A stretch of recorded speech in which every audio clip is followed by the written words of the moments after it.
The blood moon.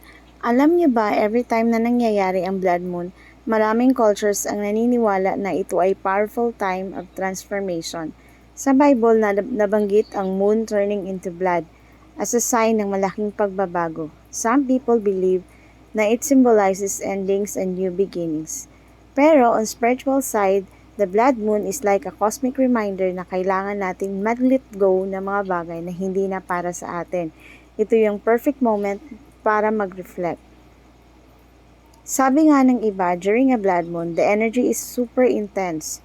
Kaya kung feeling mo lately, parang ang bigat ng emosyon mo, baka ito na yung universe na nagsasabi, hey, it's time to heal and restart.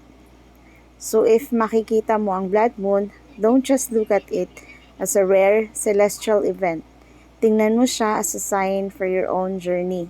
Remember, minsan sa universe speaks not through words, but through the stars, the moon, and signs in the sky. Question, ikaw, ano ang gusto mong i-let go ngayong blood moon? Comment below and let's talk about it.